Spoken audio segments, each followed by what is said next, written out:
Welcome back to the All About English podcast, where you learn to speak English confidently. All right, let's kick this off with a classic. The infamous confused cafe scenario. Imagine walking into a cafe, super pumped for your coffee fix, and then... Wait, and then it tastes salty? Exactly. You say no sugar, and somehow that translates to add salt. Like, what? It's such a perfect example of how even tiny communication slips can completely derail a simple request. And honestly, it's hilarious, but also a little bit horrifying, right? Totally. Plus, it highlights how literal interpretations can sometimes, backfire. You need more than words. You need context. Absolutely. It's about understanding the unspoken rules, which, for language learners, can be an uphill battle. And now we've got to talk about the soup or salad fiasco. You've got someone ordering a super salad. I mean, come on. How does that even happen? Well, it's all about pronunciation, right? For an English learner, soup or salad sounds just like super salad. I think it's a great example of why clear enunciation matters so much. For sure. And let's be honest, though, it's kinda endearing. Like, they're just trying to make a healthy choice and boom, they invent a whole new hybrid meal while they're at it. Yeah, and these funny moments, they're great for teaching. It's like mistakes are okay. They actually help us learn. Exactly. You'll probably remember it better if you laugh about it. Better than memorizing grammar rules, that's for sure. It's practical learning through experience. And these examples, they really bring that concept to life. Speaking of these funny little mix-ups, one scenario that always cracks me up is the literal language learner. It's such a perfect example of how idioms can completely confuse someone. Like you think you're saying something straightforward, but they take it way too literally. Yeah, like when the one friend says, "I'm under the weather," and the other freaks out. It's like, no, the rain didn't literally knock you over. Exactly, and the misunderstanding is funny, but it's also such a great way to learn. How many idioms do we use daily that make zero sense if you break them down? Oh, so many. Like, imagine someone saying they're over the moon, and you're standing there like, wait, are you an astronaut now? Right? And what's cool is these moments, they're hilarious but also insightful. Like, they show how much culture is baked into language. Totally. Idioms are like these little puzzles where you need both the phrase and the backstory to make sense of them. Like raining cats and dogs. Imagine someone new to English going, okay, where are all these animals falling from the sky? To be fair, that would be an incredible weather report. But seriously, these skits highlight why context is everything. Yeah, and it's not just about laughing at the mix-ups. It's about realizing how these little hiccups help people connect with the language on a deeper level. Exactly. Plus, it makes learning English so much more fun, right? I'd take jokes over textbooks any day. So, speaking of scenarios that crack you up while teaching a lesson, how about the job interview disaster? It's such a perfect storm of everything you're not supposed to say in an interview. Yeah, starting with, I'm super chill. Sure, we all love someone who's relaxed, but... Not when you're pitching yourself for a job. Can you imagine the interviewer's face? Exactly. It's such a great example of how casual expressions don't always translate well in formal settings. You think you're being relatable, but you're really sending the wrong message. For sure. And can we talk about the "I once led a raid" in an online game part? Like, you're trying to shout teamwork, but it just sounds...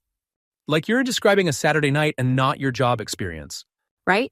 It's kind of painful, but honestly, that makes it hilarious. The thing is, though, a lot of people struggle with how formal or casual they should be, especially in interviews.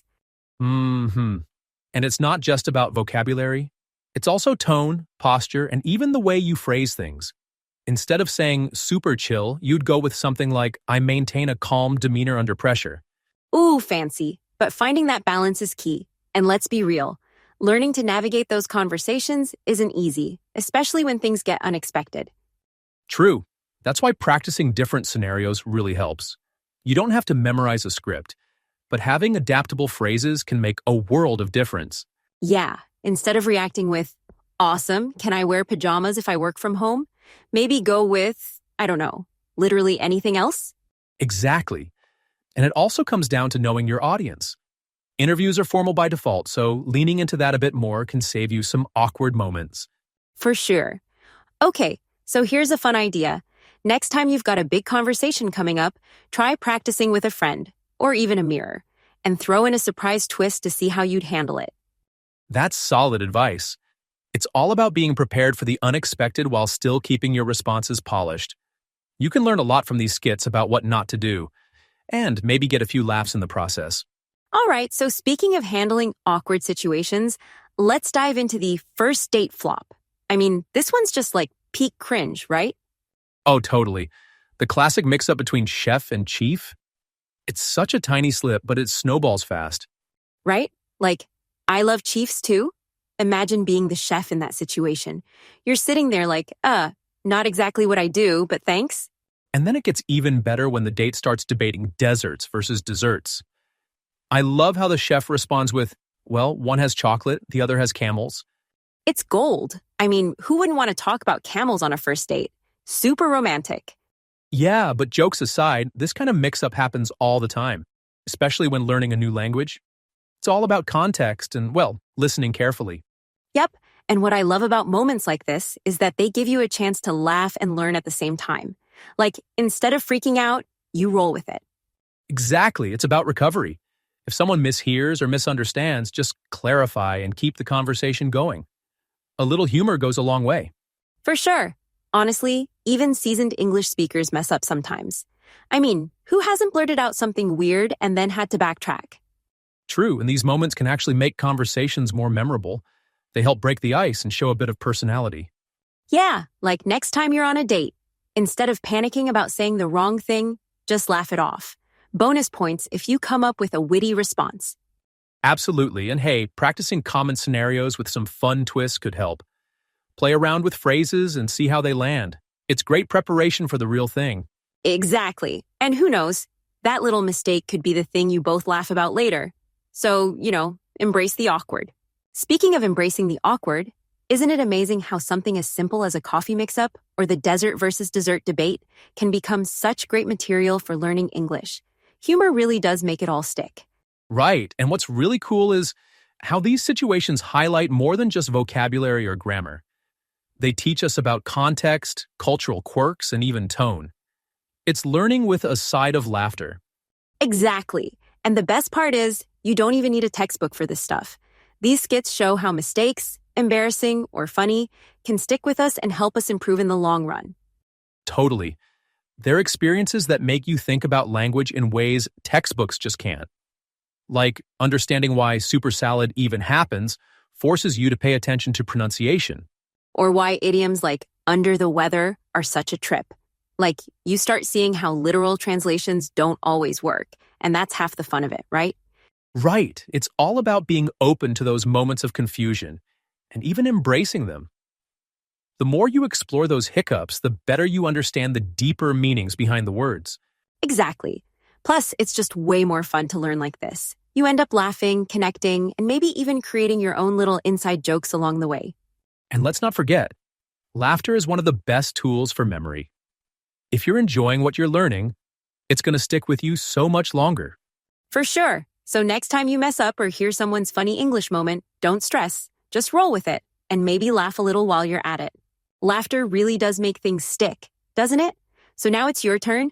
We've had a blast sharing these hilarious language moments, but we know there are way more out there. Come on, everyone's got at least one story about miscommunication worth sharing, right? Exactly. And we'd love to hear them. So here's the challenge. Drop your favorite funny dialogue in the comments.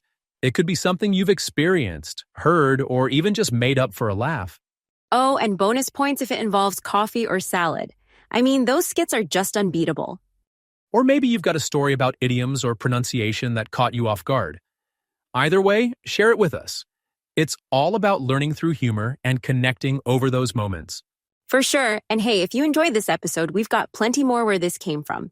Check out our other episodes, subscribe, and join us on this crazy, fun language journey. Absolutely. Humor and learning go hand in hand, and we're all here to grow together while having a good laugh in the process. All right, folks, that's a wrap for today. Keep laughing, keep learning, and we'll catch you next time. Take care, everyone. Looking forward to hearing your stories. See you next time. Be sure to subscribe and push the bell to get notified of new videos daily.